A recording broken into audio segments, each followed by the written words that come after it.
I'm not buying into your shit moment of silence. Show some fucking respect for Jermaine Hopgood. A moment of silence. Show some respect, Tim. Show some loyalty to a bloke that you birthed. Took him out of the womb into the SuperCoach side. It's time to move him on, though. We talk about club loyalty. One of the NRL greats, Jared Croker, this week is retiring as a one-club man, going early because it's what his club needs, and then there's a bloke like you over here. Going early, you tried to retire him last year. What are you talking about? I didn't. You tried to push him out the door. I didn't. It was the coach. Some loyalty to Jermaine. Mate, what about the outrage on social media last night? Warranted. People not happy. How Not do you happy at feel? all. I feel all right about it. I think that at the end of the day, rugby league, SuperCoach is a business. And I'm happy to stand by that. I'll give you one thing. It's the first time that you're actually starting to show a bit of SuperCoach now, and you're going with your head, not your heart. It's a good play, isn't it? Mate, I did it to Cam Murray a month ago, and it's netted me about 400k, so it is a good play. Shout out to the South Sydney physio team not doing their job, doing you huge favours. Yeah. Welcome back to Biz and Breakevens. Big episode this week, brought to you by Blue Wealth Property. They had their property showcase last night. Thousands of people in there, moving a heap of property, doing fantastic things. I've got a few more events coming up over the next few weeks. We're going to have Morts on the show next week joining us. I can't wait to get Morts in here. Yeah, he's one of the great men, Morts. One of the all-timers. Cannot wait. World beater. So we're going to have Morts in here next week, talk a few more details. And then we've got I actually haven't spoken to you about this yet, so we might do this live on air. This will be good. I've got an idea for a bit of post-season content. Content king strikes again. Well, it actually wasn't my idea. It was came from the genius mind of Razor. What's he got? So his idea is, and I think if I say it, we have to do it. I love the approach of doing it live on air so that I can't back out of it. Yeah. No, you can back out if you want. I think it's a genius idea, though. So the plan was to get Riser in here. We do 3 episodes to finish the season, right? And like one episode will be the roasting of Tim Williams, where we go through your team and trades from day 1 to day dot. We have 3 episodes each. So we'll each get a chance to gang up on each other and go hard at each other. Yeah. But I think we have 2 at the bar, and I think we set up like a hot seat somewhere else in the studio where you get roasted. We'll dedicate that one to Daniel Alvaro. One of the all-time greats. Yeah. Very smart dude, Alvaro, apparently. Didn't do my SuperCoach team wonders in round 7 2 years back. Stung ya? Oh, it was just one of the all-time bad trades. Who's going to be the face of your like shit trade options this year? Like I'm pretty confident mine will be Tyrell Sloan, or at the time I traded in Nick Meaney, captained him, then traded him out. Who would be yours? I don't know if it'll be the worst. Off the top of my head, the one that comes to mind is Lemuelu did very little for me. Against all my anti-Dolphins campaigning early in the season, and then I bit the bullet and got Lemuelu because I thought he looked gun, and I'll have to go back through what he did for me, but it wasn't pretty. Had you not traded in KP, it would be him by a country mile. Yeah. I've made amends with KP. Still burnt me a little bit, but I've made amends. We're okay. We're in a good place. I didn't captain him on the weekend when 80% did. If he went out and got 200, it just would have been like back to square one, but he didn't, so we're okay. Can we just touch on the weekend too? We spent an hour and a half researching, studying last week, those 5 captains options, spoke about it for 30 minutes. What's the highest? 81? I thought the lowest was going to be 81. Yeah, I went into like all the podcasts last week and just all people want to know about who the hell do we captain. And yeah, top score of 81, I think it was Latrell. Incredible. Yeah. Cody Walker 81 as well, who was not actually in the conversation, but thereabouts. Cleary, was he about...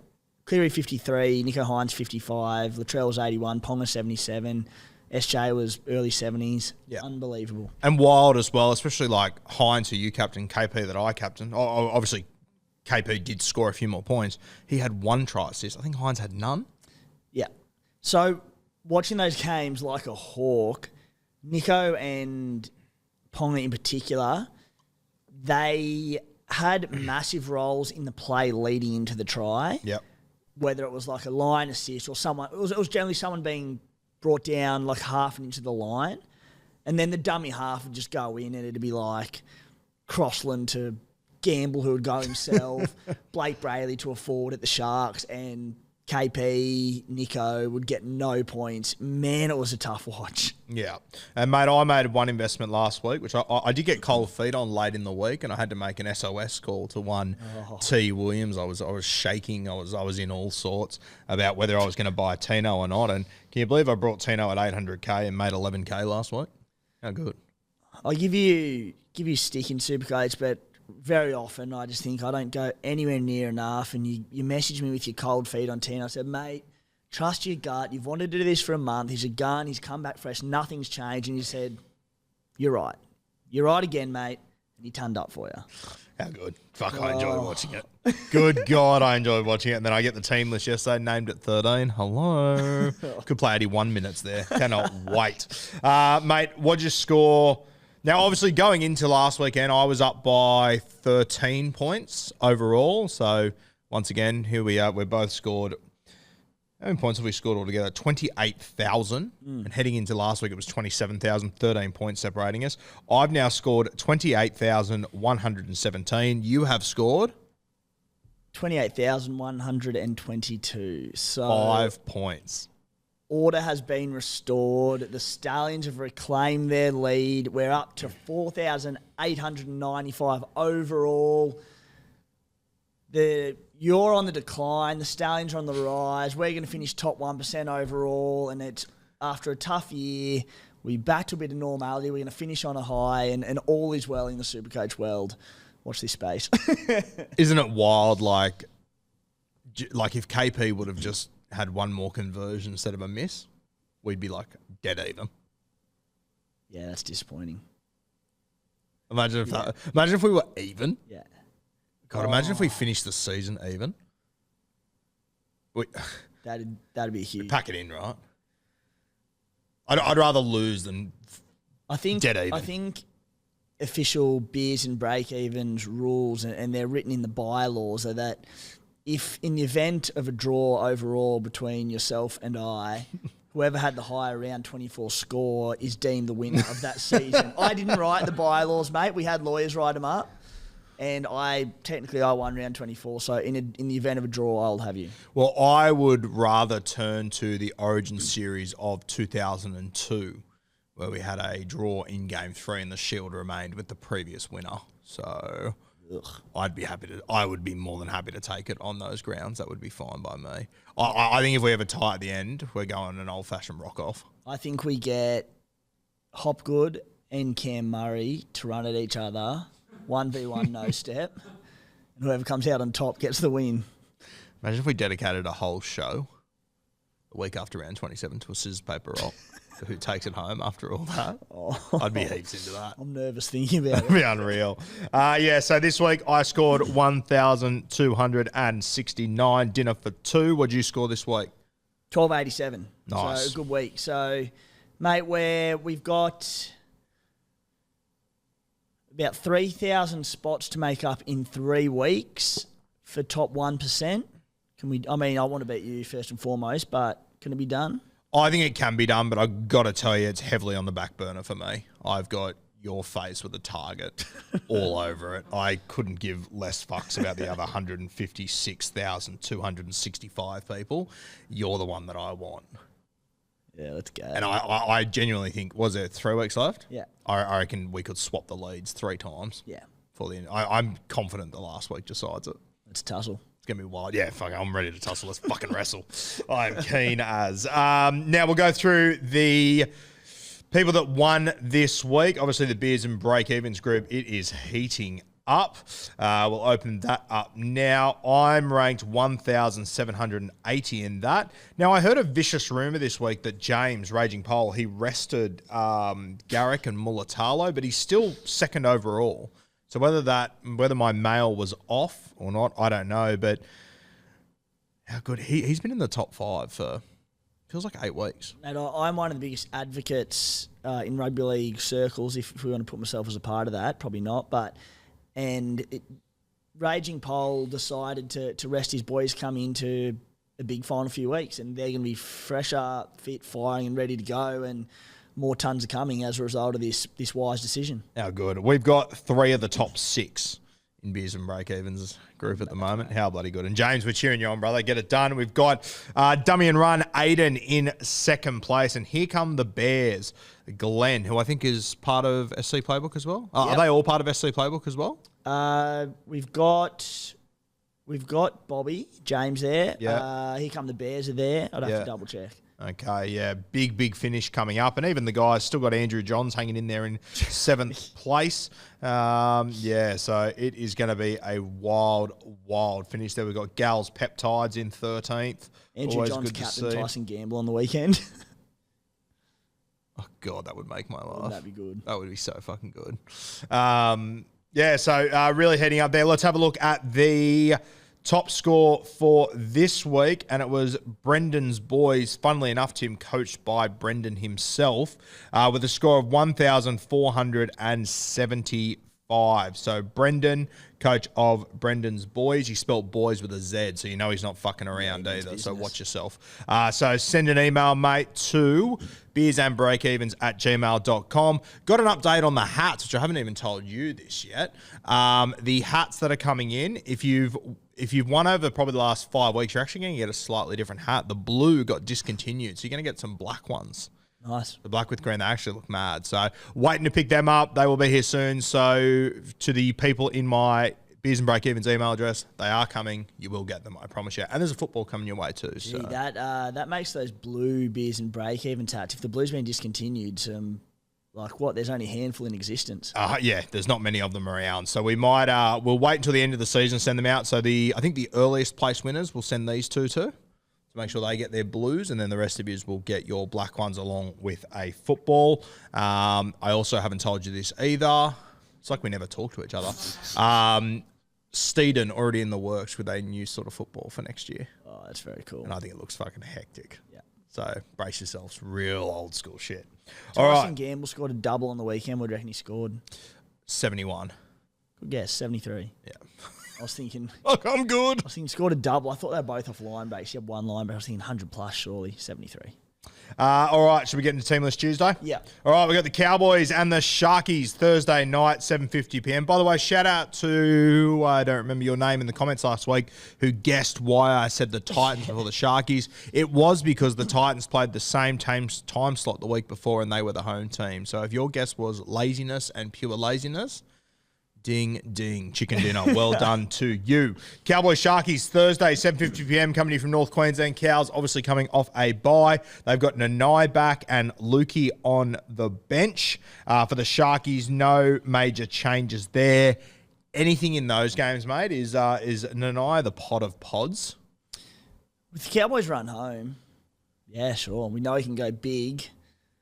You'd be brave because we know he can go small, but coming back from suspension, Cowboys playing for top 8. Not to say he doesn't have a crack, but he has to have a particularly big crack. Yeah. He's got a debt to repay, having missed, 3 weeks or something? Yep. Playing for finals. Oh. Tempting. Yeah, tempting. Not a chance in the world I'd do it, but you can see him score. You can see him going 140, 120, 11. Yeah. And he's got that Panthers matchup coming up, which I personally think the Panthers are going to rest a lot of guys in the last week. But I also think, with Panthers and how well they defend, what do you reckon the Cowboys are going to do on every last tackle? They're going to kick to this fucker. And he'll pull something out of his ass, score a try, and he'll get you 42. You'll be cheering. The Wars v Manly Friday night. By the way, obviously, Nanai could be a big pot option. Not who I'm trading Hopgood to. Got a different pot up my sleeve, which you might have helped me out with, which I'm sure you'll mention 1,000 times. Sure. Wars v Manly, Friday, 6 p.m. This was coming to you from Daniel Anderson Stadium in Auckland. Obviously, Daniel Anderson had that horrific injury on, I believe it was New Year's Eve out in the surf. So we do wish Ando all the very best, him and his family. He's still working in the Roosters junior development and the pathways there, so still heavily involved, Ando. Obviously, a guy that took the Warriors to the grand final in 2002, the Eels to the grand final in 2009. He's had a fantastic career across Australia and England, so and just a good fella as well, Ando. So I'm sure we will all be getting around the Wars for that game. And they've also got, I'm not sure if you've seen this, Timmy, they've got the Warriors have this group of fans, and forgive me for forgetting them, they all dress up as Spider-Man and they go to strictly Friday home games. And I remember a few weeks ago, They hadn't actually done it yet. And I had about 35 blokes who all they did all week was send me the spider emoji. Yeah. And I was like, what the fuck is this? And I thought it might have been like someone making their debut or something. So I'm looking through the Warriors reserve grade, first grade. I'm looking for names that rhyme with spider. I'm looking for things that is there a Larry 8-leg in this team? What am I looking for? Then I thought, is it an 8-leg multi? Is that what these guys are trying to fuck with me? And then I'm sitting on the TV and I see 40 blokes dressed up as Spider-Man, which I really, really back. So shout out to them. CNK back in. Buntia Foa comes back in. I thought they've really missed him over the last few weeks. He's a big in for them as well. Wade Egan is playing as well. Mitchie Barnett is out this week. For the Seagulls, Burbo and Parker are out. Harper and Tuolangi start. Mate, I've heard a lot of rumours this week about exactly what we spoke about on Monday, that Schuster could move to the edge and Arthur at 6. You heard anything? Yeah, I have. Yeah. I got told, the telly had the initial and Ricky or someone that it was going to happen. Got a message yesterday over saying the exact same thing. Yeah. So I think it sounds like Schuster will play on the edge and then Arthur into the halves. Schuster a little pod player or what? Dear Lord, no. Moving to the second row, I don't know. Obviously for the Warriors, though, the big news there, CNK has been named. I don't want to have another Nico Hines episode, but I'm interested to see if he does play. I'm so reluctant to say too much because I just don't understand why, and take all the me not owning him and Supercoach stuff out of it, whatever. Firstly, great to see he's recovered so quickly. Just with where the Warriors are on the ladder, he's had 3 concussions this season. If he has another one, especially so soon after his last one, how long is that going to rule him out for? Like, I get it if they were really fighting for that top 4 or top 8. Saying that, it's ahead, so probably shouldn't matter where you come in the ladder. I just don't see why they need to risk him. Yeah. Torpeiki was really good last week. It's a game I think they should be winning, and so whether or not he runs out like that, I know Webster mid last week, said that he'd recovered well and was expecting him to play this week, but I just don't see why. Yeah, as soon as you don't own him, you turn into a fucking doctor. How good's that? All right, Eels v Roosters, the late game, Friday night. The Eels got Mitch Moses out, Andrew Davey. Jermaine Hopgood moves to the edge. Sell. Sivo comes back on the wing. Dill Brown into 7. Assy at 6. Joe O into jersey 13. First of all, mate, I know Hopgood played a few minutes out there on the edge on the weekend. Scoring was down a little bit. They obviously got played off the park, though. What are your thoughts about Hopgood on the edge? Is it not going to be Maddo? It's so, like, it takes a brave person to try and work out Brad Arthur's bench rotations and his forward rotations, but I can't understand why it wouldn't be Maddo, the bloke who spent most of his career on the edge, who has spent plenty of time this year on the edge and gone very well, and then Hopgood, who has he spent, like, you've known him since birth, his time on the edge. I remember in the under-7s, the back end of the season on the edge. He's sort of played a bit all over the place, Hopgood, but I think he's better through the middle, yeah. He's like, again, this is absolutely me being a bitter Ryan Madison owner. Yeah. But as a footy head side of things, I don't understand why Maddo isn't on the edge and Hopgood at lock. But in terms of, like, if it runs out like this and Hopgood's on the edge, it's not ideal for him, but it could mean 80 minutes potentially. And the other thing is, he's very good. Like, he could jag some extra attack out there. So it'd be an interesting watch. Yeah. I think that if you've got trades, and this, actually, we'll talk about Hopgood when we get to our trades, yeah? Why I'm trading him and whatnot. Yeah. I think it's a good conversation. Yeah, and just to touch on it quickly so that people don't panic, overall-wise, which you'll get to, but the round 27 bye, which can give me a tough week. So that's a big part of it. For the Roosters, Angus Crichton back on the bench, Sam Walker extended. I'd heard last week that we probably weren't going to see Angus again this season. I think, did you say on Monday you had mail that he was coming back? Yes. Yeah. So really good to see Angus Crichton back in. Sam Walker in the extended. What's going to happen here, do you reckon? Hasn't been named in New South Wales Cup, Sammy Walker. I don't know, mate. There was I think there was another telly report earlier in the week about Sammy Walker, and apparently just smashed out his recovery, his rehab from injury. And Trent Robbo wanted to reward him by bringing him essentially straight back in after playing New South Wales Cup last week. Had a good game in New South Wales Cup, looking at the numbers, few try assists. But, like, Unless you're dropping Keary. How the hell did you drop? Drew Hutchison was their best player last week. You can't drop him. You wouldn't think so. So The other thing about Hutcho is that I wouldn't want to play him at 9, so I don't know if you can drop Sandon Smith either. Like, I'm sure he could handle himself there, but I mean, he has shown that he's happy to play Cheese for enormous minutes. That makes no sense. Maybe he's just going to play it. Maybe he brings Sammy in at 14. Cheese plays big minutes, and then Rudley's there to cover at hooker if he needs a spell. Maybe, yeah. I don't know. I've got no idea how it's going to play out. Think about Super Saturday, Tigers and Dolphins. Saturday, 3 p.m. from CommBank. For the Tigers, nothing major, nothing huge changes here. Is there anything that stood out to you, mate? Anything noticeable? Nothing noticeable. I will touch on this game. I think Isaiah Papali'i, who is a cheap 2RF, if you're a head-to-head prelim final player this week, need him win, don't have a lot of money in the bank. I think his matchup with Isaiah Katoa in a depleted Dolphins outfit is a really good play. Yeah.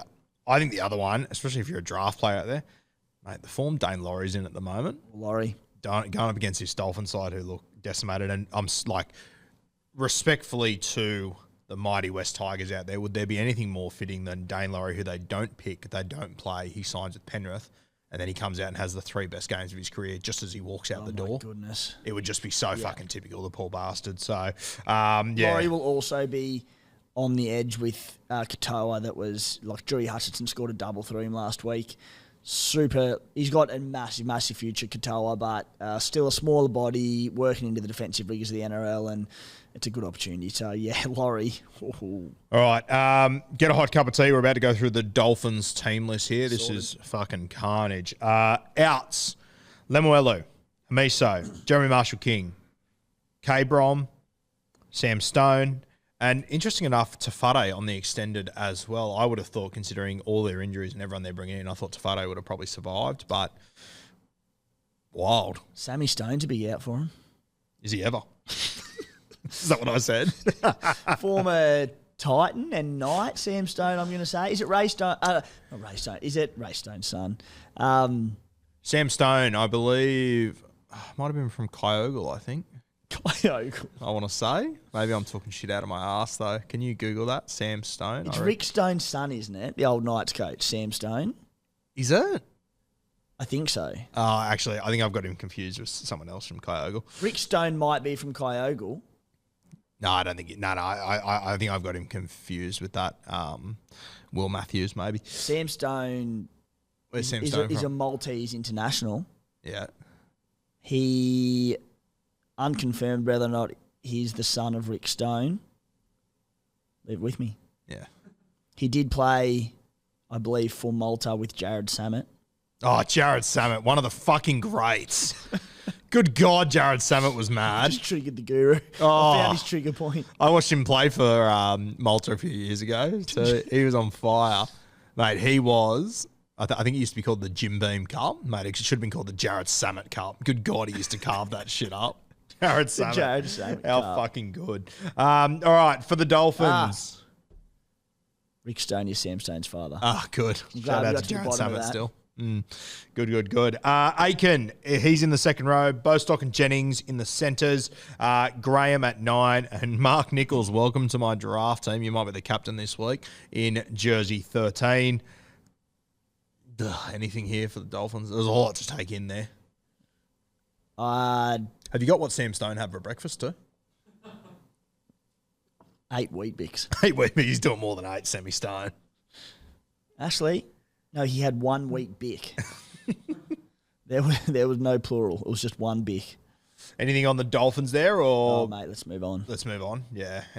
I guess, Connolly, I would assume most people have moved on. JMK could be a bit of a stinger if you held him. The Spy played him again last week. Poor bastard. For another HIA. Yeah, the Spy must be in free fall. To his credit, he's hung in okay despite the double Lemuelu, the second minute HIA, and then he had failed a HIA again on the weekend after at 23 minutes. He was on about 30 or something, doing really well. Yeah, he was flying early, yeah. So, no, he's in about 8,000 or something, the Spy, so he's held in okay despite those. Jesus. I feel like every week I hear a new horror story about the Spy, about what went wrong, and 8,000 is pretty good. He's hanging in.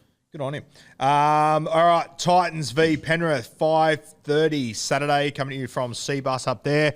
The Titans have taken the opportunity with a soft matchup to manoeuvre their spine around a little bit. Kinney's come in at fullback, Campbell's at 6, Weaver's at 7, Mo Fotuaika back in the front row, Tino at 13, Haas on the edge, Brimo on the extended, so one to watch there. Very, very excited to see Tommy Weaver. I'm a huge fan of him, been talking about him for a while. Campbell at 6, though. I feel like the Titans have just sent in the post the game plan to the Penrith Panthers, unfortunately. Yeah. Like I said, Brimo's on the extended, so there was chat about him being out for the season, but named on the extended, so, mate, like, if Brimo is available, he will come in, you would imagine, at 5'8", and Campbell will go to fullback. Yep. Either way, this matchup just looks great for the Panthers, doesn't it? Looks Thankfully unreal. for the Titans, they've got Tino, they've got Fafita, so there's still some big boys, but defensively, Kieran Foran, we've spoken time and time again what he means to that side.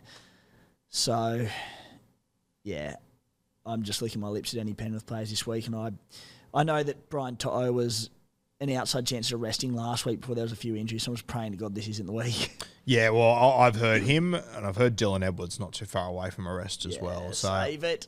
But I reckon if they play this week, next week, it's Thursday night Battle of the West at Penrith versus Eels. I reckon they'll all play in that. Yeah. So the week after against the Cowboys, though, you could see mass restings there. I suppose in one sense, if we were to rest this week, probably need him as a number more in round 27. So you could see Brandy and Gowie in the halves for round 27. For the Panthers, Peach obviously named at centre. A very interesting guy. If we had any sort of idea of how long Isaac Tunga was actually out for, Peach, I think he's at 480k or something. Yeah, horrible news for Taru. There's still a fair few out there, I think, actually, that have Taruva. Yeah. Sorry about that one. Yeah, stinger. Jerome Luai back at 6, Mitch Kenny back at 9, and mate, another huge in is Spencer Leniu on the extended bench. I'm praying for the Titans that he doesn't play because, good God, could be a stinger. All right, Dragons v the Storm, Saturday night, 7:35 from Wynn Stadium. For the Dragons, Lomax and Sully both in the centres. No other big changes there. For the Storm, Eli Katoa on the edge. We'll talk about him soon. Remus, he's on the wing still. Mate, we're having a look at a couple of like CTW options this week. They're potentially coming from the Storm. You got 2 centres down there that are, one of them's reasonably cheap. Marion Sebo's costing an arm and a fucking leg. But with Pappy set to return, Olam could come back at any moment. Warbrick's on the extended. I've got no idea how this Melbourne Storm backline's going to look in 2 weeks. Yeah. Decent 1 week plays for people in head-to-head prelim finals. Yeah. Nick Meaney in particular has a great matchup this week, could score really well. Overall, though, like I suspect, I reckon we see Pappenhausen off the bench next week for Melbourne. And then I think he plays, and he might play at 20 or 30 minutes. Yep. And then 80 minutes in round 27 at fullback. Meaney, whether he plays wing or drops to a 14 role, I don't know. And look, I'm only guessing, but that's the way I see it playing out. So Meaney and any of those backline plays, if you like the matchup, a good 1 week play, but I wouldn't be probably doing overall. I reckon Pappy will play a bit more than 20 next week. Yeah, maybe. I reckon after another 80-minute game, I reckon he'll surprise a few people. And look, maybe he'll have 3 Q Cup games under his belt. He'll have 200 minutes under his belt. Time is not on their side in terms of getting him in and combinations going again with Munster, Hughes, Grant and co. So maybe they just go, look, 80 minutes. Yeah. And look, I agree with you on the combinations. They're going to need a bit of time, but like they're also guys that have played a lot of footy together. They've won a comp together. So maybe they don't need a lot of time. Maybe that 180-minute hit out in round 27 and do. I reckon it might do. Okay. Because mate, they're all such good mates too. Like they're genuinely just close human beings too. I reckon they'll be okay. Geez, they're a team you don't want to play come finals time, aren't they? If Pappy's back. Pappy's back in particular, yeah.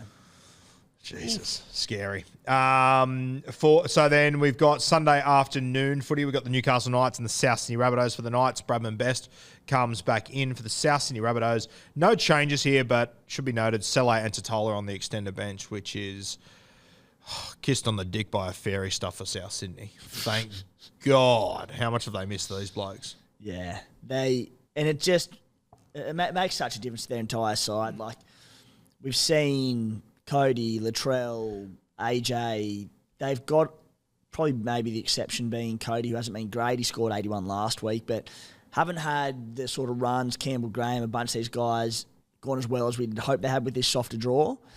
These two come in, that they'll help no ends. They're on the extended bench, not in the 17 yet, but they're a chance. They've got all the icing in the world. Just need the cake, Timmy. Yeah. And these two are the cake. They are the cake. They are the cake. All right, Raiders v Doggies on Sunday afternoon. Speaking of icing, what about these two teams? Coming in from Canberra at 4 p.m, we've got the Raiders. Pasami Saulo is out. James Schiller comes onto the bench, and I have never been so excited to see a back named on a bench. Great for the middles in Tapine and Horsburgh. Yeah, and Horsburgh in particular last week, I think played 60, which is decent minutes considering the blowout scoreline against the Storm there. Taps was down on minutes, but you'd hope they sort of get some better time this week. We know the Raiders don't win 13 plus, so I can't imagine this one blowing out too much. So, yeah, Tapine, Horsburgh, said the back on the bench bodes well for them. For the Doggies, Jacob Preston, he's obviously been ruled out for a couple of weeks. Another one that will hurt people as well. Yeah, I imagine he's still reasonably highly owned. And Waddell, he will come in. Look, a couple of other personnel changes just as far as their 17 goes for Canterbury, but nothing overly SuperCoach relevant. What about TPJ? Yeah. Hitting the frog and toad. Out of nowhere. Out of nowhere, yeah. Wild. Very, very wild. All right. Are we done for team lists? We're done. All right. Your topic. What do you got for us? Mate, I think I'm running out of lessons that may or not be informative to people this season. Gone through plenty. Hopefully impart a bit of wisdom. Take it as you will. This week, certainly not a lesson, just a general debate around the South Sydney Rabbitohs. They're extremely highly owned. All the blokes I just mentioned. Latrell Mitchell, Alex Johnston, Campbell Graham, Cody Walker, Cam Murray, Kieran Koloamatangi, Tyrone Munro have the bye next week. You add in popular players like anyone who's got multiple nuffs in their team, Samuela Fainu, Jack Howarth, Franklin Pele. There's a few other, like Ty Munro's one of them if he doesn't play. Do your numbers next week because it's pretty grim. And whether you want to hold Bunnies for round 27 or not against the Roosters, I think people are going to be forced to trade them. So people, again, particularly people in preliminary finals, might be looking to cull some of them early. I've spoken to people who are looking at getting rid of one or two of them early this week ahead of next week and that buy. So I just want to have a chat about them and try and help people out and have a chat with you about the ones that we'd prioritise selling and the ones that we definitely wouldn't sell. Value will be taken into consideration. So, of course, Tyrone Munro would be the top of this list because he's out of the 17 at the moment, but he's also only worth $319K. So there's every chance you can't really move him to anyone good. So, mate, we'll go from the top and then I'll do a bit of an order of who I think are the priority sells. This is so up to context and how your side's placed, how many trades you've got, how much money, etc. Like someone might have one trade left and have $500K in the bank. You can go Munro to whoever you want. Yeah. Another team might have one trade left and have $100 in the bank. You can't do anything with Ty Munro. All right, well, let's start there. I've got 4 trades left coming into this week. I know what one of them's going to be. So I've got 3 trades left and $232K when I'm making this decision. What's your situation? 3 trades left, $114K in the bank. That's it. Okay. And so the South Sydney players I have got Walker, Campbell Graham, Ty Munro, and Latrell. So I've only got those 4. Who have you got? I've got 5. I've got Latrell, Ty Munro, Alex Johnston, Cody Walker, Cam Murray. So I don't need to move this week, but next week. Look, I'm pretty tempted to hold my 3 trades. I'm happy with my 17 this week. We get to trade soon, but if shit hits the fan next week, I would like to have 2 up the sleeve for it. Ideally, use just one of them on a Bunnies player, provided I can field a decent 17, and then maybe have 2 in store for the final round. But happy to use 2 next week. But next week's going to be very problematic for a lot of teams. Yeah, for sure. And I guess the one trade I am using, I'm trading Hopgood. As I said, I'm trading Hopgood because I either have to trade him now or I have to trade him in round 27. And because of resting's coming, I want to get rid of Hopgood now. Because I think you're going to need those 2 trades in the last week, and I agree with you. I'm going to save 2 for then. South Sydney, though, with the bye next week, I would advise that everyone listening to the podcast, watching on YouTube right now, go to your team right now and pretend like South Sydney have the bye right now. Have a look at what your team looks like. So I went through and did it with mine. I'm going to have 17 players. I'm going to have a strong 17. My bench in that situation would be Tapane, Bateman, Nico Hines, and the guy I'm trading in this week, which we'll reveal soon. So I'm okay with it, but that's assuming there's no more injuries, no more suspensions. Yeah. Nothing else happens between now and then. Yeah, including Nuffs, I'd have 8 out plus Piakura, who, well, he's on the bye this week, so kind of, but he played off the bench for like 30 minutes last week. So that's where I'm like, as much as I want a certain someone, we'll get to him shortly, but I can see myself having to use 2 trades next week. Are you going to hold on to Piakura now? It's just something like, obviously we're getting to the back end of this season. You can even just see in the betting markets that there are starting to be some wide open markets as far as AEs and everything go. Are you starting to get a little bit nervous that he could cost you? It's all so play it by ear. I need to see how my side's looking next week, because if we get to next week and, you know, there's not too much damage and I can field a decent 17, well, I might look to flip Piakura. Yep. Ditto in round 27. Huge chance of selling him because there's a bit of value about him. I want to trade him, but I said I've got 5 bunnies, so I need to be aware of that. Yeah. I definitely think he's a trade before. He's break-even 60, so even if he does miss, obviously misses this week, if he plays next week and plays limited minutes, he's not going to drop too much, but 476k, there's a bit of value there if you want to do something with him. Like, is he at 470k? 476. Okay. Yeah. So, like, I could move, and we'll be able to do the same next week, him to, say, Eli Katoa really easily. Yeah. Or there was another back rower this week as a 1 week matchup, Isaiah Papali'i. You wouldn't look to bring him in, but I like the Eli Katoa play. Would have cost me about 35, 40k or something. Yeah. So, could do, but I said this week isn't my issue. I could strengthen my team slightly, but next week's going to be the concern. All right. So do you want to go through these 5 or 6 bunnies? You take it away. Yeah. We'll have a general chat, mate, and then apply this to your own situation. So, because everyone's different. The Latrell Mitchell, 719k. He looks an obvious hold if you can. The opportunity I see, though, is potentially shifting to Scott Drinkwater as a pod next week. Now, I wouldn't trade Trell this week, but next week on the bye, plenty of value. If you can go him to Scotty Drinkwater, who has the Dolphins at Suncorp, I believe it is, potential there. But Latrell, all in all, I think he's one that ideally you want to hold. Yeah, and one more thing I wanted to say on these Bunnies boys is, yes, they're out this, next week. Fuck, if we get to round 27 and there's mass restings, these boys are all playing the Sydney Roosters. They're going to play no matter what. So I think that is something people need to keep in mind, that if you use all your trades so that you do well in round 26 and you get rid of these bunnies and you get to round 27 and there's mass restings and people that didn't sell their bunnies have got Latrell, Cody, these sort of guys, I think it's something that people need to really consider as well, which is why I'm probably not planning on selling too many of these bunnies. I think I'm going to hold them. Latrell, I will definitely be holding. If I had the ability to go to Drinky, it's tempting, but I still think I'd be holding Latrell for that Roosters matchup. Why do you not have the ability to? Just because I probably could, to be fair, but there's other moves I want to make. Yeah. Agreed. I think he's a hold. Alex Johnson, 693k. Knights' defence is quite good, to be fair, but there are opportunities on their wings. He'll be coming up against Hastings, Gagai, Young, which there's been problems there, and Hastings on 1 foot at the moment too. Hastings or Gamble? Hastings is on the right. Hastings on the right. Yeah, so I like the matchup. I do. I like it too. I don't have AJ, but yeah, he's scary. So the thing there is the value. So 693k. So if we're talking next week, I do think he is a sell prospect.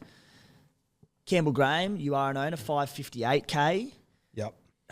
He was a bit better last week, but not been a great 3 rounds for him. Has not been a good 3 rounds yet. Which makes it a little bit more difficult because he has dropped a ton of value. What are your thoughts around him? Another one that I will be holding. The last few weeks haven't been sensational. I mean, the last 2 weeks, 38, 39 in base. He's, I think in the Tigers and the Sharks game, he's got over the line twice, just hasn't got the fucking ball down. So he's close. I'm going to be holding Campbell Graham. I think as well, I've got to factor into it that he is a lot less owned than those other guys. Yeah. So he's my pod sort of guy. I'm going to be holding Campbell Graham. I won't be selling him. And yeah, he's probably not the one I'd be moving on if I was other people. I just think, fuck, at this time of the year when you got kangaroos that are guns like Campbell Graham, that are pods, I think you hold them. Yeah. I agree. I think at the value as well. Cody Walker, 610K. Sound like a broken record. Well, wasn't it interesting too, just on Campbell Graham before we move off, like we spoke last week and I said, fuck, I reckon if Campbell can just score more tries than AJ Bubba, they scored exactly 72 and AJ scored 2 tries. Campbell scored 1. There you go. It feels like that's going to be the exact story, I reckon. Always. Yeah.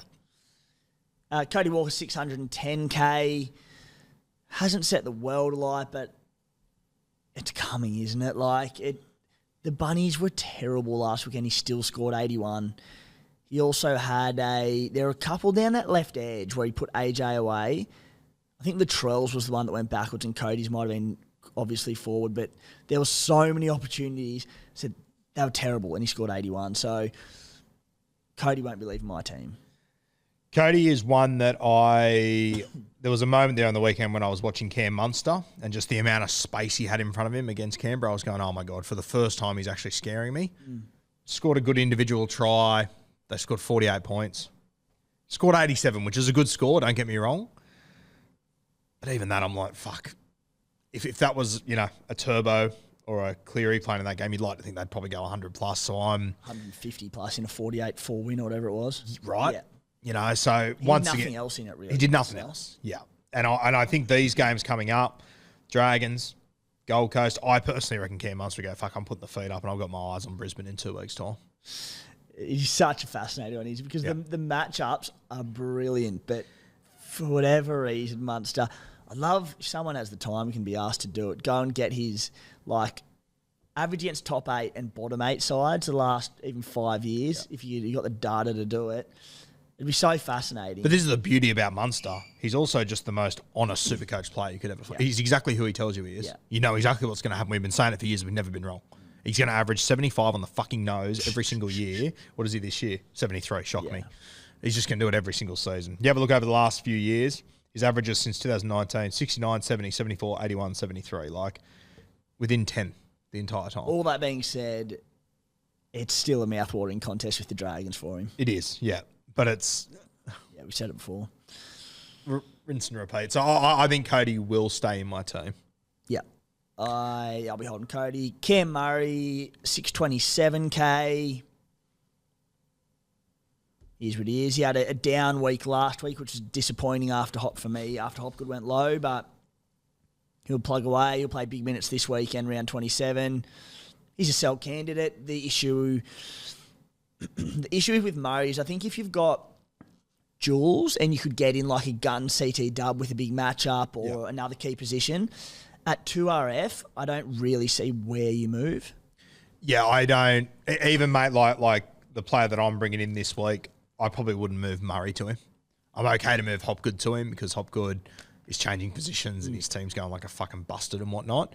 But Murray, I think you're going very like for like there. You add in with the Bunnies and because they're playing for top 8 spot, I think, and they're still short on middles. Yeah. He needs to play good minutes. And once again, the big carrot, Cam Murray, he's not going to fuck around against the Roosters. No. He's going to play big minutes. He's going to go berserk there. Keon Clowe-Matangi, 529K. He's one that I think is a sell prospect and a lot are moving on. He'll be pretty close to the top of this list when I get to an order very shortly. The issue again, he's 529K. There's not a lot of value there, so you're probably looking at, depending on how much money you've got in your bank, an Eli Katoa move. He's the one that I'd be moving on this list. He's the one I'd be moving on. The next guy on the list, if he was just a little bit more expensive, it's probably a different conversation. He just needed time. Just needed one more game just to propel him up to like late 3s, potentially 400 would have been gold. Well, that's if I sort of worked it out. So if Munro would have played one more game, I could have pushed this week a Munro to DWZ. But he's just that one game that he's played short. So he's got a negative 38 break even. With a score of 53, if he plays this week, he'd make 78K. Yeah. Imagine if he played this week and scored 80 or 90. I hope he does. He'd go like 440, 450K potentially. Oh, just need one more game. Yeah. Anyway, so the list I've put together, it's a pretty general list, but Ty Munro is number 1. As it stands, he's not in their 17. he's not doing much for you. So he's the one you look to move on. You also probably need money to move him to someone good. Like, I haven't had a good look through the list because I'm not looking at selling Bunnies this week, but I don't know if there's anyone sub 500k with any good matchups you could potentially go towards. Number 2 is Keon Kalamatangi. I think he probably picks himself. Number 3, I've got Cam Murray. That is based on if you have Jules. Like, if you've got, as I just mentioned, Jules CT dub or something, and you could bring in a high upside CT dub. If you don't, my side doesn't. Yep. I've got him down at number 5. Alex Johnson I've got at number 4. That is due largely to his value. He's about 140, 150k more than Campbell Graham. AJ, they're all missing next week, but you could take a bit of a go there. If the Bunnies don't show up again this weekend, the Knights at home, put it to them and that defence holds up. 5, Campbell Graham, just not a ton of value in him anymore, so he becomes a bit of a tricky sell. 6, Latrell. If you want to go that super pod play of Scott Drinkwater, you could propel him higher, but bold. And number 7, Cody Walker. Just having a look, mate, as you said, like if you were to move Ty Munro on, like for example, I've got 220k sitting in my bench, which I would say is pretty high. Would that be fair? I don't think many people would have more than 220k. Bloody oath. So I've got 551k. Yeah. Right? So I've got 550 to work with. I think there's a number of guys that are probably just above that mark that if you've got more money than me, you might be in the range of getting. I think a guy like Dom Young's appealing, the way that that guy in Newcastle's going at the moment. He's 589k. So, I mean, he's out of my price range. You'd have to have a lot of bicky sitting there to be able to get to him. Mate, the one that I think is interesting, he's found form again over the last few weeks. I know people have probably traded him in 4 times. Mulatalo's at 475. If you think the Sharkies have found some form. We went through the most traded in and out this week on the Playbook Potty last night, and I think it was about the 13th most traded in, and I said, they've got some awkward matchups. So they've got the Cowboys up there, the Knights, the Raiders. Too many low scores in him. Had a bit of a niggle last week.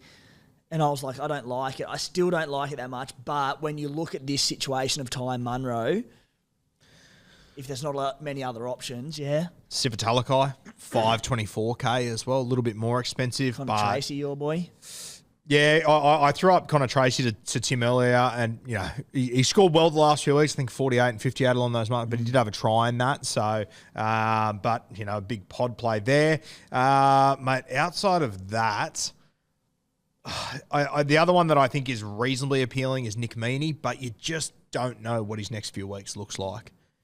Cheeky little Ty Munro to Meaney head-to-head play this week could be a goer. Could be nice. Yeah, bit risky for next week, but. Yeah. If you're looking for just a slice of that Melbourne Storm backline, Remus Smith, very cheap at the moment, 369. Xavier Coates is also very cheap if you're looking at a 1 week play. The other one, and your team. They've got. Yeah. Who do we say they've got next week? The Titans in Melbourne. Yeah. So for head-to-head players, you can get prelim and grand final if you get there. So. The other one that I think could be interesting, but you're taking a big gamble, depending on when Isaac Tungo does return, Tyrone Peachy at 480k. Let's say Isaac Tungo doesn't return next week. You're getting him this game this weekend against the Gold Coast Titans. You're getting him next weekend, Battle of the West against Parramatta at Penrith. Fuck, if Isaac Tungo, for whatever reason, doesn't return to week 1 of finals, even if Isaac Tungo does return, I'm very confident Peachy starts in the centres somewhere against the Cowboys in round 27 because they will be resting. So you could get 2 out of 3 starts. You could get 2 games for Peach there. The issue would be you need him. We'll need him next week. Yes, yeah. But I mean, if it doesn't look like Ty Munro is going to play round 27, you may be better off with Peachy, having him 2 out of 3 games as a pod play there. As long as you've got 17 next week. As long as you've got 17, yeah. Yeah. But like for all you know, Peach could play next week. That might be the week that they decide, hey, let's give To'o a spell. Let's give Edwards a spell. Then they move guys around and Peach is straight in. So there's a lot of opportunity for Peach to get into that side next week. Maybe the last one I'll throw at you, which I can just afford. Playing some really good footy the last few weeks. I know that we hate saying his name in SuperCoach. Billy Smith. Oh, can you imagine?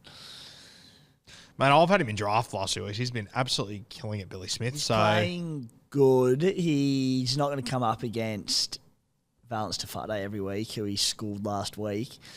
So he'll be left edge. He'll be coming up against Penasini this week. Yep. Do we think Dylan Brown will probably stay left side and Nasi will go right, won't he? I'd say so, yeah. Okay, so it's still a decent edge. Not for me, but, mate, you do you. The other one that I just saw there that I thought, I wouldn't do it myself, but fuck, if you're all in on this Warriors backline, Rocco Berry at 411k. On that gun edge, going at Manly's real weak left edge. Schuster goes back to the back row. Arthur comes in. He's going to need to score tries, but fuck, if you're running with Sean Johnson, DWZ, Chance, why not? Go what have you got to lose? It could be if he has a big game, like that would be if he has a big game, those other three having big games, that could dagger us straight away. It's concerning. Very concerning, very worrying, yeah. So, and obviously the Warriors, they haven't been super impressive the last 2 weeks, but they're now starting to get all those troops back and all the guys coming back into the side. So it could all turn very quickly, and all of a sudden, Rocco Berry, I don't know, could be a little bit appealing there. But yeah, I think it is well worth considering, as Tim suggested. Have a look through your team, have a look at how you match up with the South Sydney Rabbitohs when they are out next week, and just keep in mind that round 27 as well. Next 2 weeks are going to be so exciting and terrifying. Like, most teams could afford a sneaky out here or there from team lists. Yep. This week and recent weeks. The next 2 weeks, anything that comes out unsuspecting is going to be a killer. Can I ask you this, Timmy? If you could buy any CTW right now regardless of money, who's the one guy you don't have that you want? Is it DWZ or? Yeah. What's DWZ at? He's become quite affordable. He's about 650 odd now. Might even be less. Don't be a dick. It's very tempting. It is 634k. Let's go on to trades now because that segues nicely. Yeah. Okay. Do you want me to talk mine or? I'll talk Dallin. Okay. I want Dallin. Yeah. I think he's got a great matchup with the soft Manly edge. At home in NZ. They have great fixtures to come against the Dragons and Dolphins. Oh, I want to pull the trigger. I do. I just, like my CTWs, To'o, Manu, Johnston, Garrick, Ramian, Mulitalo, and Munro. I could go Ramian to him easily, and it looks a good trade. I'm just so worried about next week and wanting to potentially have two up the sleeve. But I think he's a great trade in. Yeah, you know what? I've been looking to buy him for 3 weeks, and I'm going to stand by what I said last week. The bloke has scored 3 tries 3 weeks in a row. He scored 48. So he scored a try 3 weeks in a row. He scored 48, 67, 58. I think in the next 3 rounds he could have doubles and then some. Yeah, sure, but I mean, geez, he played the Titans and the Tigers. Yeah, I don't know. I think I'm going to go without him. I'm happy to run without him. Mate, even the week before that, he scored 2 tries. He got 95, which is a good score. Don't get me wrong. Yeah.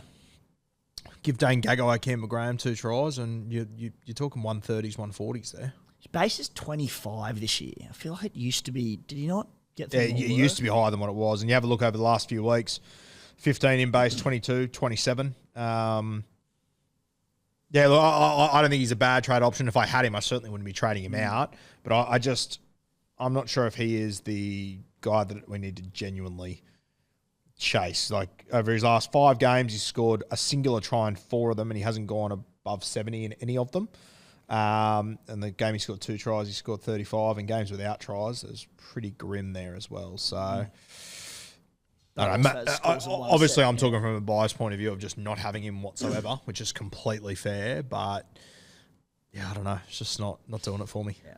Tor Peaky last week set up one for him, to be fair, but the time was just a little bit off on a few different occasions, a few passes, which I think Chan's ices to him. Yep. He needs to catch one of them, and all of a sudden the 60 becomes 90 to 95. And I know there's been other examples, but that Titans game he scored that try on the buzzer, which was just off the kick, and he just placed that against down. 12, yep.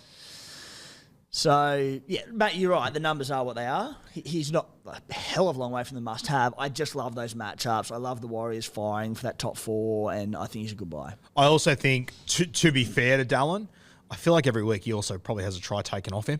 The opportunities are there. There's no doubt in that whatsoever.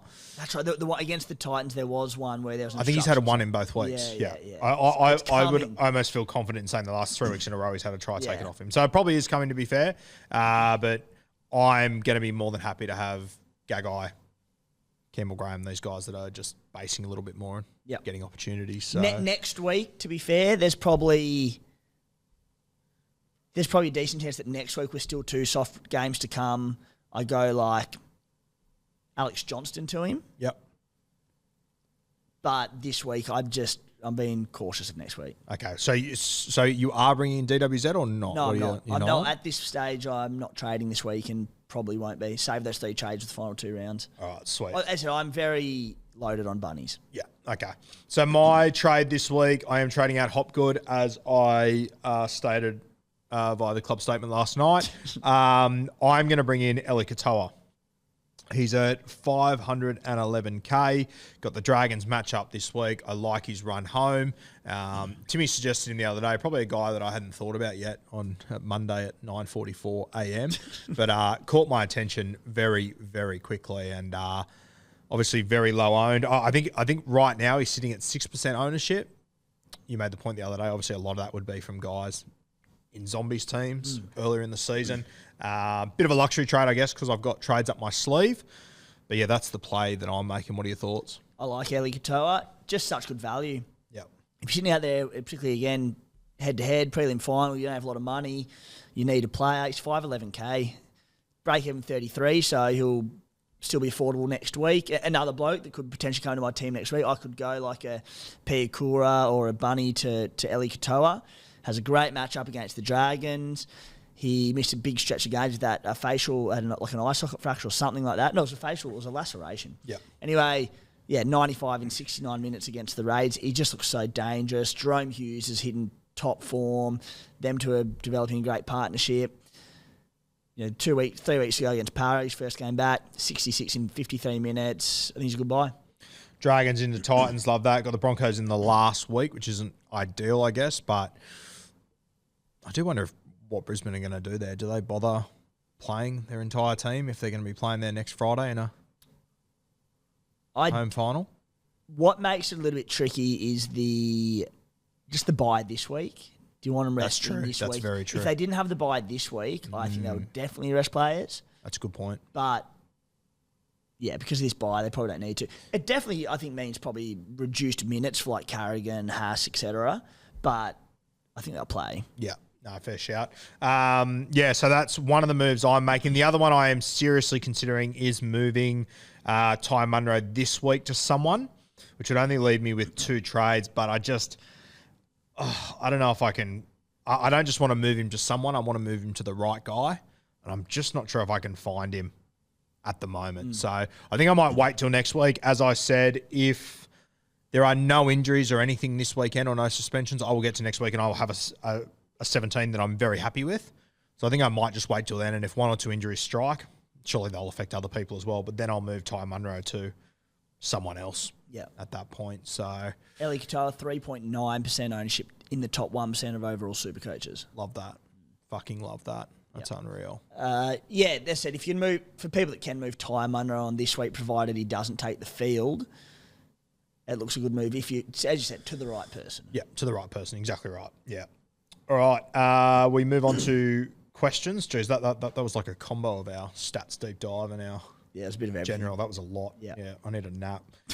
Let's jump into questions this week from Jono29. Is Tino a buy this week? Told you it was a buy last week, Jono, you fucking idiot. What are your thoughts, Tim?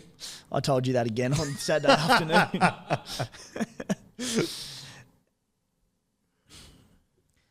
I'm not entirely convinced against Penrith with not half their team out, but key position players out. As a head-to-head buy, I'm not convinced. Like, let's say you've got to trade up your sleeve and you're trying to get someone that has a great matchup this week that can go big. I don't know if Tino's the guy for that. Like, I can see him coming out this week and scoring 60 against Penrith. Yep.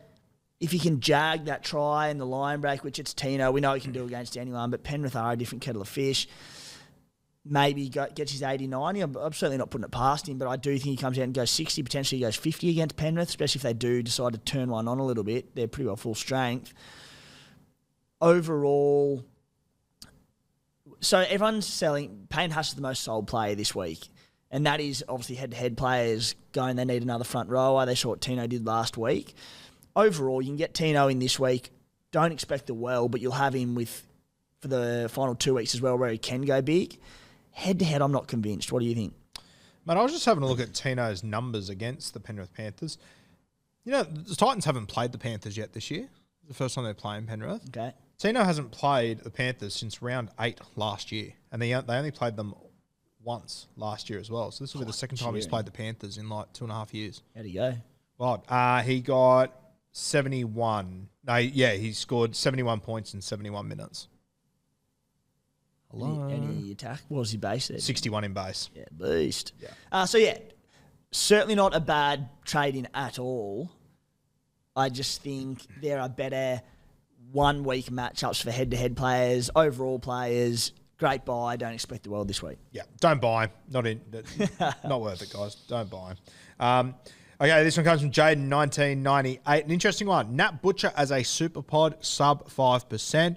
I know that James Tedesco has had a stranglehold on that Jack Gibson medal for the last 15 fucking years, seemingly. But surely Nat Butcher gets it this year, getting through a lot of work. What are your thoughts on him as a super pod? What edge he's been playing? What edge has he been running at? Sort of he can play. Changes every week. He confused the shit out of him. And now with Angus back, it could legitimately be either. Certainly a super pod. He's based 50 plus in 3 of his last 4 games. That's good base pain on the edge. I think he's a solid buy, but he'll cost you $598K. I don't love it. Yeah, the thing I would ask with Nat Butcher, he's a very good player. He will be a solid trade-in. I think if you're spending trades now on second row forwards, you want to be confident they're scoring 2 tries in the last 3 weeks, which I think Eli Katoa will, which is why I'm chasing him, which is why I went Tino. I thought he had tries in him. Nat Butcher, if he doesn't score tries and he just bases well, what's going to be the big difference between the guy you're trading out? Like 2 weeks ago, he scored 53. The week before that, 43. 2 weeks before that, 48. Said without the tries, that's probably what's happening. To be fair, he scored 95 on the weekend without a try, but he had he had 3 controversial line breaks. Yeah. So there you go. Nah, not for me. Not for me either. Yeah, I can't do it. And have a look over the last 10 weeks, he scored 2 tries. Granted, in a team not going too well and whatnot. But mate, you might also get to like Parramatta and the Tigers. Parramatta not going too well. The Roosters are starting to find a bit of form. I wonder if they maybe do get in front of does he play? Do they bring Angus Crichton on? Do they try and get minutes into Josh Wall? I don't know. It's a lot to think about, but I don't know. I can see the appeal, but I don't know. Gut just tells me he's not the play. Yep. This one comes from Evan Purple. Says, last trade, Hopgood to Gagai. I don't mind this. I'm loving Gagai at the moment. Overall, certainly. Yep. If you're head-to-head focused, I think Hopgood's matchup's fine this week, and probably not an urgent trade, but I think it looks pretty tidy. I know I harp on about it every single week, but Dane Gagai over the last fucking 4 weeks, 76, 97, 70, 97. He scored 1 try in that time. You do harp on about it every week. I do. Don't worry, and I will continue to. Yeah. Brace yourself, especially when he comes up against the Sharkies left edge and the Dragons in the last round. Harp I will. Maybe I'll get him. Of course you would. Of course you fucking would. All right. Corn Dog 93. Pappy a go when he returns. The $1 million question, literally. What do we reckon? Nah. I love it. I reckon it's unreal. The thing about is, imagine if he came back and was named at fullback next week for the Titans at Amy Park. The following week's Brisbane, so that's probably more realistic. If it was against any, it'd be great. Would have been great for the game if, say, the Titans Amy Park was round 27 as an option, but it's a lot to come back to. Imagine if we get to round 27. And Pappy's named at fullback for the Melbourne Storm and Tristan Saylor's captaining the baby Broncos up there. Oh, Oh, Suncorp. Talk to me. Yeah, that'd be fun. Talk to me. I'd love Pappy to get named at fullback for him next week just because we'll have a great yarn about it on the potty. But I would be leaning, and particularly at the price, I'd be leaning heavily towards no. God, it'd be good content. I'd be going, if I was going to go Pappy, I'd go Scott Drinkwater, who's cheaper and fit. Yeah. Now, this question comes from Jake St. John, and I just want to give Jake St. John a little shout out for one of the harshest flexes of all time sending this question in. But if I was him, I'd do the same thing. Currently just inside the top 100 with 5 trades left. Who is your best super pod? Now, Jake, when you were busy harping on about your trades and your position, which we're not even happy for you about, we obviously don't know who's in your team. But if you don't have Gagai, I would seriously be considering him as a CTW. That is a flex. 5 trades, top 100. Huge.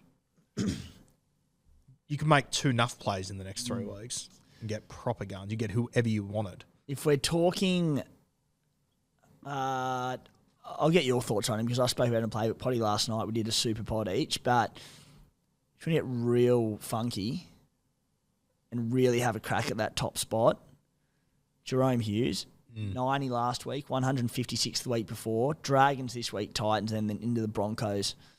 They're 2.5 great matchups. The Broncos one, probably not, but 2 outstanding matchups. He's less than 1% ownership.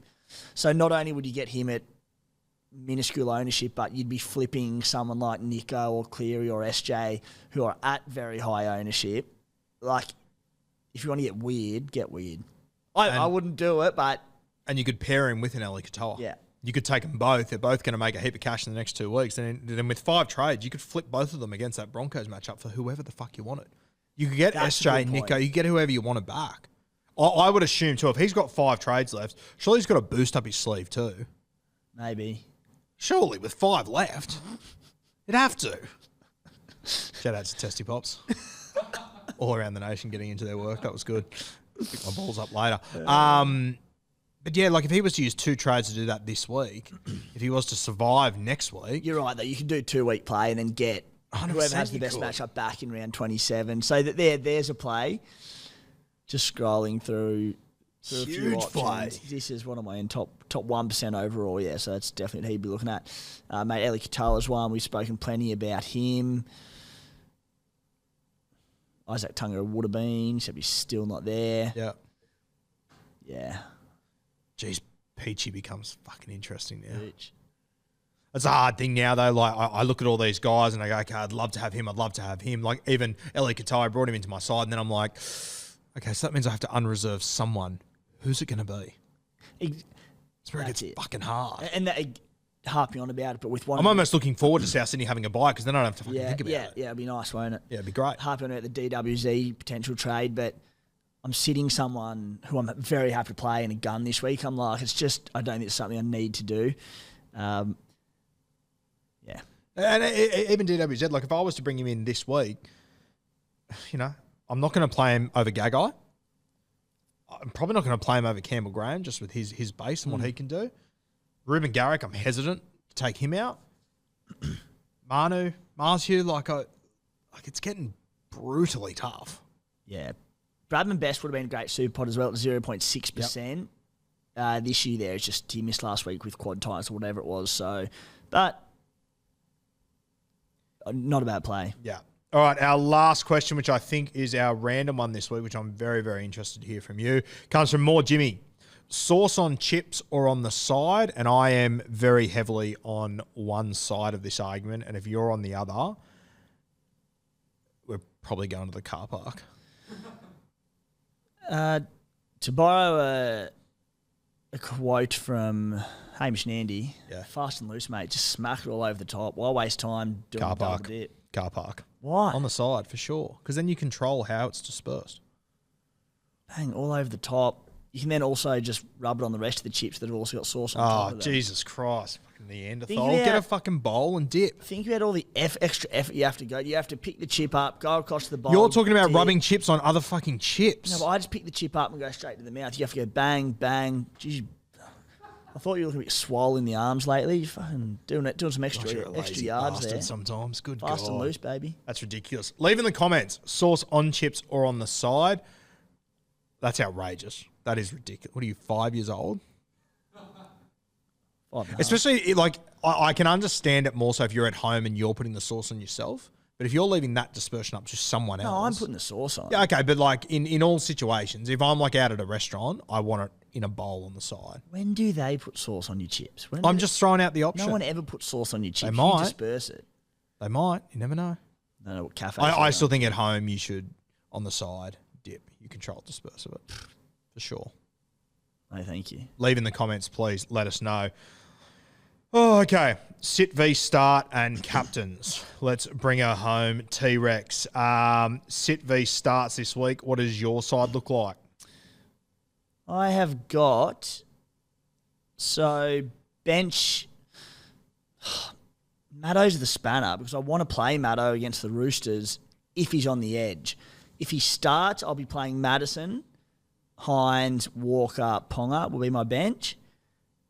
And then if Maddo doesn't start, I would look to elevate probably Jesse Ramian into my team on the bench.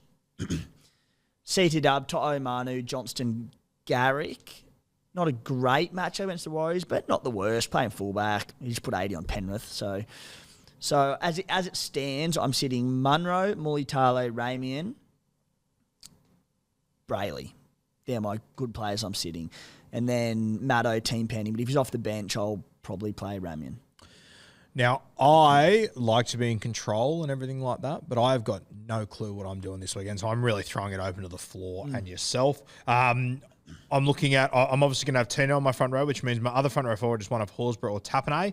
But considering that Raiders bench, if James Schiller's still there against the Bulldogs, I don't have an issue with playing both Tapane and Horsburgh. No, I think that's right. I'm deciding. Could easily get some attack in that game as well. Quite easily, yeah.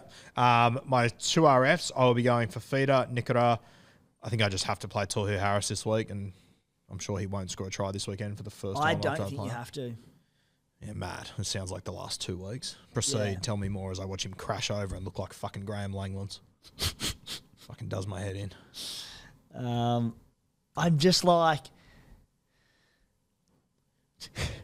They were his first 2 tries all season. No, I know. Well aware. So that's my point. Like, 87 last week with try and line break. Andy had a line assist. Round 23, Titans also scored with a line break. He scored 72 points. Both those scores are like sub 60 without those tries, his first all season. We do know that he's got, with his ball playing, he's got the try assist in him. It's been brilliant this year. But the other factor is there, he played 72 and 80 minutes. Massive minutes because the games were tighter than they had anticipated. I think the Warriors, Manly are a hard one to judge, but I think the Warriors can get out to a lead against Manly, and I just think he gets an early shower. If he doesn't have that attacking stat, which history would suggest he doesn't, more likely than he not than does, I just think he's a good sit option. When you're talking about some really good options there, I think there's a massive case to do it. Fuck it. I mean, again, Tohu's out of the side. He's gone. Please score again. Then I will be all over him for an ATS. So brace yourself, sports bet. I'm coming in hot. Nathan Cleary and Hines, I will be playing both of them this week. I think we'll talk about captain soon. KP will be my starting 5'8". Then I think Walker didn't play that great last week. Scored 81. I think I run with him again. Absolutely. Walker is... Absolutely? You feel that confident on him? Yeah. Okay. Well, No. I feel more confident that if you do sit him, he's going to get 180. And you'll just never... It'll be like the joke of next year. Very bold to sit him. Yeah, I'm short on jokes, so that'll be good. My CTWs, I'm going to run with Manu, Gagai, Marsu, Garrick, and then Campbell Graham as my reserve there. Or whoever is my reserve, but I'm going to run with those 5. Who is sitting in CT dub? Ty Munro, and enough. So... Piece yourself, yeah. Yeah. This is where it gets interesting, though. And this is where I think I'm going to play Latrell at fullback. My reserve fullback is Teddy. At the moment, he's potentially looking like the guy that misses out. So it would either be Teddy or Walker for me. One of those two misses out. Or what are your CT dubs? What? What about one of your CT dubs? Like I'd play Teddy over Campbell Graham. No, not for me. Not against... That Adonis Parramatta outfit sitting in 11th or 10th, whatever. Yeah, but they've got Sevo back. They've got Regan Campbell-Gillard back. Like they're starting to get... Yeah, but like I just... the Roosters aren't playing good footy. They're playing shit teams. Yeah. And even when they're playing good footy, Teddy's scoring poorly. So I'm... got very high on Teddy, then very low on him. Can you play Teddy and not play Tohu or not? Yeah, no, I Tohu's not in my side at the moment. Okay. So it's going to come to... So I think my last reserve will... Yeah. So I've essentially got to pick 4 out of Teddy, one of my CTWs. Like, which CTW would you leave out? Marsu, I can't leave Gagai out. He's going too good. Wouldn't leave Marsu out either. I don't know. Garrick, maybe Garrick against the Warriors over there. He's just playing such good footy and he just scores well every fucking week. I'd say Campbell Graham. That's my answer. Campbell Graham. I think Graham can score well, definitely. I don't know. I also think Teddy can score well. Great problem to have. Yeah. Great problem to have, annoying problem to have. As you said, just bring on next week where there's not these options. Not these options, yeah. So look, to be perfectly honest with you guys, I'm not sure which direction I'm going to go there. It's probably going to be a heavy vibe call. You'll get it wrong either way. Yeah, I have no doubt about that. It's not a knock on you. That's just general Supercoach. Ever. All right, should we move to El Capitanos? Yeah. Nath Cleary, from the outside looking in, looks like the most appealing to me. I will say this. I thought last week, it felt like to me Nath sort of handed the keys to Cogger a little bit and said, let's see how we go. I felt like he wasn't as involved. I felt like he was standing back a little bit. Thought Cogger was jumping into first receiver a lot. With Jerome Luai back, surely the Panthers just start to flex their muscles here, though, don't they? I think so. I think they'll be disappointed with their performance last weekend. I think Cleary wasn't bad by any means. You also got to remember he was coming back from a relatively lengthy injury layoff and he's just building match fitness. I think they just go back to their gears on what time is it? So they're the 5:30 game Saturday at Seabus. I'll check the forecast for the Gold Coast, but that just reeks of points to me. I also feel even... God, I love a Supercoach captain playing on the Gold Coast. Yeah. Just that field and everything, it just begs for points. I feel substantially better as well that Foran is now out because that's the edge that Cleary goes up against. Will that put Jaden Campbell there if all goes to plan? I believe so. Okay. I know. Yeah, that's appealing. That Foran out changes everything because it could easily have been a game where they just send everything down Luai's edge at that weaker defensive Titans, but Foran out, massive difference. Saturday, sunny, 22 degrees, 15 to 20 kilometre winds westerly, turning southwesterly. Great for his kicking game. Love that. Couldn't be a better conditions for footy. He's probably the most appealing one to me. Is he your pick of the bunch? He's my captain. Captain. What are you going to do VC-wise? Obviously, we don't own any of these Warriors boys, but I think that'll be hard to turn down. Early game. I wish the Storm played before them. All the other really good skipper options are after that game, and that's the 5th game of the round. So I'm probably going to have to lump it on Joey Manu. I don't really have any other great options. Yeah, nor do I. Like that real high upside kind of play. Yeah. I guess if you had a drinky, you're having fun there. But for us... Warriors is the play. For anyone, Dallin, Chance, I can't do SJ if you're going Cleary, but I think Dallin and Chance are really good VC plays if you own them. Yeah.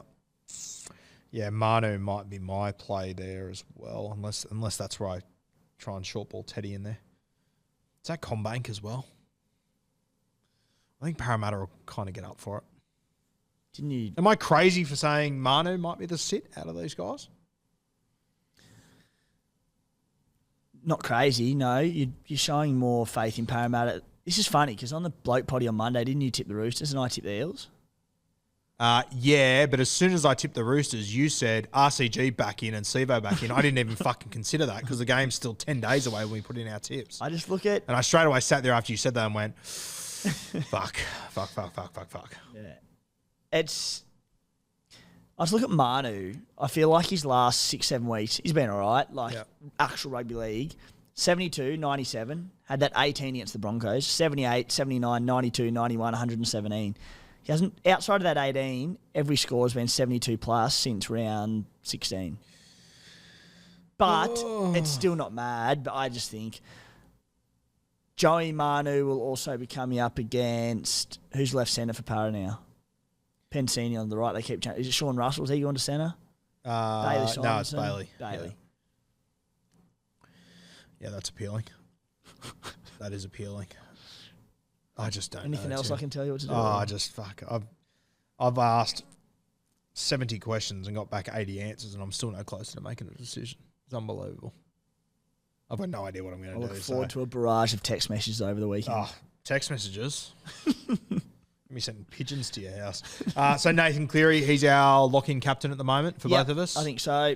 So then looking to the obvious head-to-heads, you're in your prelim finals, you're in strife come 5th game of the week, your opposition's got Cleary. Where do you go from there? I think the Munster one's appealing if you've got him. Yep. Harry Grant? Oh, yeah. I don't know. Mate, how well did he play on the weekend for 110? Did in 60 minutes as well. Oh, for sure. But like, how well did he play to get that? You know what I mean? I just don't feel like the Dragons are walkovers at the moment. No, they're having a crack. It's ugly as all hell, don't get me wrong, but they're having a crack. They're hanging in games of football. It's at Wynn Stadium as well. They like playing footy there. So, yeah. What about like KP and Trell? I think they're the players, yeah. If you're not going Cleary, I think Kalen Ponga's the play, and I think Latrell is also a wonderful play. But if I was looking to win a head-to-head and I wasn't going Cleary, I'm going Kalen Ponga. I'll tell you what I think is going to be really interesting as far as KP goes this weekend. Jackson Hastings is obviously coming in under this injury cloud. He has been named. From what I know of Jacko, I would tip he does play this game. But I reckon it could be fantastic for KP if Jacko... I don't reckon Jacko will run as much as he usually does. I think it'll be very much ball distributor. And you could see KP go to another just rack level up there. And, mate, the other thing as well, I think that if Jacko doesn't play, I think the automatic reaction of people is to go, fuck, Newcastle are going to have no direction, which they might. From a SuperCoach point of view, like if KP just takes control and has more touches, it'll be uglier, don't get me wrong. Yeah. But Jesus, KP could light it up. Newcastle, Sunday afternoon, 2 p.m, especially if South Sydney don't have those middles back yet. KP could terrorise South Sydney down there. Because it's, KP's scoring well, he's doing well, but especially on the weekend, if you watch KP closely, which I'm sure a lot of you owners are, especially captains, like the amount of times he is just standing down that left-hand side, but Jacko's got the call to come right and just set up. There's so many times we can see KP going, stick to the game plan, stick to the game plan. I reckon if Jackson's not on the field, someone's got to step up, and I reckon KP could absolutely explode.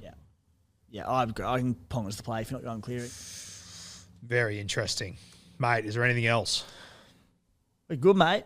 I'm pretty peckish, so... Yeah, so am I, actually. Yeah. What are you thinking? Samba? Pretty early. B&E roll. Be a coward. B&E roll, chips on the side, sauce dispersed, evenly over the top. Miss me. All right, guys. Thanks for joining us once again. Reach out to Blue Wealth Property. Link is in the description. They got more events coming up. We'll have Mort in here next week. Talk about the next few weeks. Playbook last night. What was doing? Who was here? What happened? Clementine Cassidy. One of the greats. Down from Queensland, 6th place, 2021. She finished Clem, so good value. Herself, the Spy back on. Second bub just came through, so missed a couple of weeks, the Spy. Yep. So all happening. Covered plenty. Shout out to Clem, 6th place in 2021 of SuperCoach, 1st place of the Caxton at Magic Round this year. Yeah, she took all on us there, didn't she? She took it all. Alfie only got 2 points. That's how good Clem was. Oh, I love that. That's unreal. All right, guys. Thanks for joining us once again. We will see you next week on Beers and Breakevens.